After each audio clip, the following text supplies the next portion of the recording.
What happens when one man doesn't just master martial arts, but turns it into a global phenomenon? By the early 1970s, Bruce Lee had already shocked audiences with his explosive fighting style and unmatched speed. His films in Hong Kong had broken box office records, and martial artists around the world were beginning to recognize something extraordinary about him. Yet Bruce Lee believed his true mission had not even begun. He didn't want martial arts to remain limited to a few countries or hidden inside traditional schools. He wanted the entire world to witness its beauty, power, and philosophy. Hollywood, however, had never seen anything like Bruce Lee before. At that time, Asian actors were rarely allowed to lead major films. Martial arts were often treated as a novelty rather than a serious form of storytelling. But Bruce Lee believed action cinema could be transformed. Instead of exaggerated choreography and unrealistic fights, he envisioned combat scenes that felt real, fast, and intelligent. Every punch should tell a story. Every kick should reveal character. Every movement should carry meaning. That vision would soon become reality through a film that would change cinema forever. Enter the Dragon, the success that led to a global opportunity. Before the creation of Enter the Dragon, Bruce Lee had already become a massive star in Hong Kong.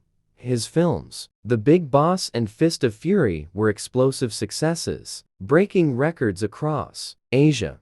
Audiences were fascinated by the realism of his fighting style. Unlike many martial arts actors of the time, Bruce Lee did not rely on exaggerated movements or theatrical tricks. His strikes were fast, precise, and brutally efficient. People watching his films could feel the intensity of every fight, the sound of his punches, the speed of his kicks, and the raw emotion on his face made every battle feel authentic. Bruce Lee had introduced a new level of realism to martial arts cinema. Yet Bruce Lee believed that martial arts movies still had enormous potential. He wanted to create films where martial arts were not just action scenes but expressions of philosophy. His concept of Jeet Kune Do, his personal martial arts philosophy, emphasized simplicity, directness, and adaptability. These ideas would soon influence the way fight scenes were designed on film. Hollywood producers had started to notice the global popularity of Bruce Lee.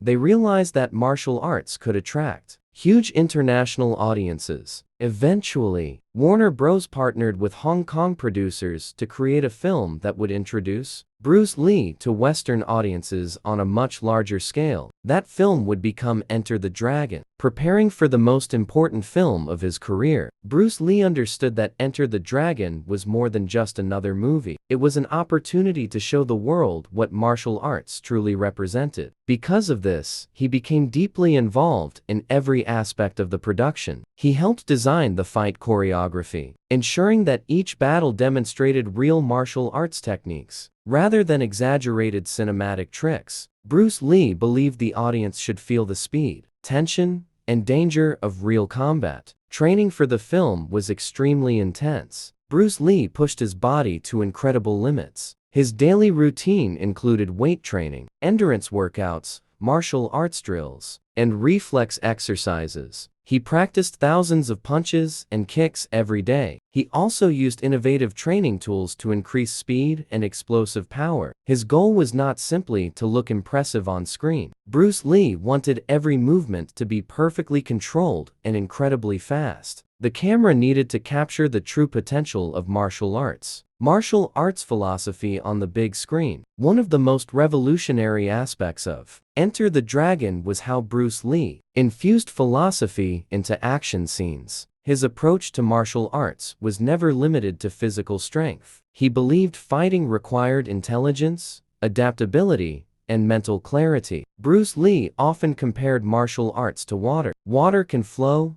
crash, or adapt to any shape. In the same way, a martial artist must be flexible and responsive to every situation. This philosophy became visible in the film. Bruce Lee's character did not rely on rigid techniques or traditional patterns. Instead, he moved fluidly, reacting instantly to his opponents. His strikes were direct and efficient, demonstrating the principles of Jeet Kune Do. For many viewers around the world, this was the first time they had seen martial arts Presented as both a physical discipline and a philosophical practice, Enter the Dragon reaches the world. When Enter the Dragon was released in 1973, the reaction was immediate and explosive. Audiences across Asia, Europe, and America were amazed by the speed and realism of Bruce Lee's fighting style. The film quickly became one of the most successful martial arts movies ever made. It introduced millions of people to martial arts for the first time. Suddenly, dojos and martial arts schools began appearing in cities around the world. Young people everywhere wanted to learn the techniques they had seen on screen. Bruce Lee had achieved what he had always dreamed of, bringing martial arts to a global audience. But the impact of Enter the Dragon went far beyond martial arts. The film also changed the way action cinema was created. Directors began studying Bruce Lee's choreography and camera techniques. Fight scenes in movies became faster, more realistic, and more intense. Bruce Lee had transformed the language of action filmmaking. Premiere night when the world witnessed Bruce Lee, August 1973, marked a historic moment in cinema. Lines of fans wrapped around theaters,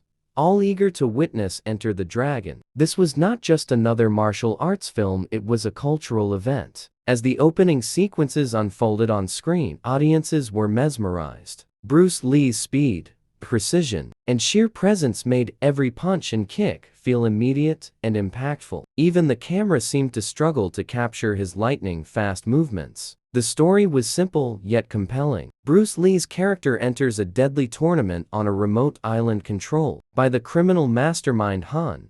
Yet the real power of the film wasn't the plot, it was Lee himself. Every appearance, every motion, every glance communicated mastery, discipline, and philosophy. For many, this was their first exposure to martial arts. Presented with such authenticity and intellectual depth, Hollywood, which had rarely cast Asian actors in leading roles, suddenly had to confront a new kind of star, a martial artist whose charisma, philosophy, and technique demanded respect. Tragedy before triumph. Just weeks before the film's release, on July 20, 1973, Bruce Lee passed away suddenly at the age of 32.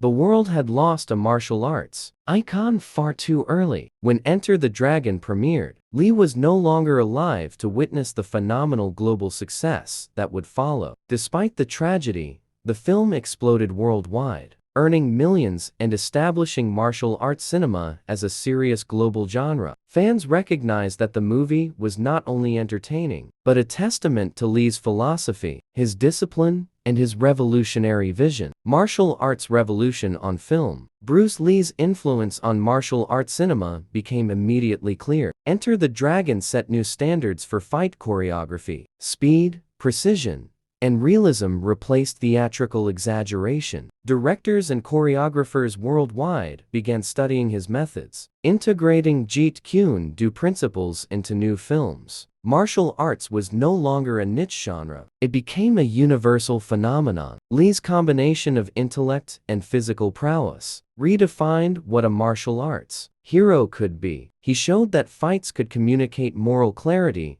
strategic thinking, and psychological tension, transforming cinema into a platform for education as well as entertainment. Global cultural impact. The success of Enter the Dragon transcended cinema. Martial arts schools and dojos began springing up across the globe. From the United States to Europe and Japan, young people everywhere wanted to train like Bruce Lee, not just to imitate his movements but to understand the philosophy behind them. Lee's influence extended beyond martial arts. His persona challenged racial stereotypes, proving that an Asian actor could lead a major international film. His films became symbols of empowerment, discipline, and intellectual depth. Martial arts was now seen as a cultural bridge, connecting East and West through cinema. Philosophy in motion. Every fight scene in Enter the Dragon was a lesson in Lee's philosophy. He demonstrated that combat was not about memorized patterns, but about adaptability, strategy, and efficiency. The Jeet Kune Do principle, absorb what is useful, discard what is useless, add what is uniquely your own, was evident in every punch and kick. Even Western audiences, unfamiliar with these ideas, instinctively understood the fluidity, intelligence, and discipline Lee brought to the screen. Martial arts had evolved from a physical skill to a mental and philosophical practice, legacy and enduring influence. Following the global release of Enter the Dragon, Bruce Lee's status became legendary. Martial arts cinema never looked the same. Directors, actors, and stunt performers worldwide adopted his methods. Action choreography became faster, sharper, and more authentic. Lee's influence continues to this day, inspiring countless actors and athletes, including Jackie Chan, Jet Li, Donnie Yen, Keanu Reeves, and many more. His philosophy balancing mind, body, and spirit remains central to martial arts, practice, and cinematic storytelling alike. Even decades later, Bruce Lee remains more than a film star. He is a cultural icon, a symbol of discipline, intelligence, and the limitless potential of human effort. Enter the Dragon immortalized him, ensuring that generations will continue to witness his genius, philosophy, and unmatched martial arts mastery.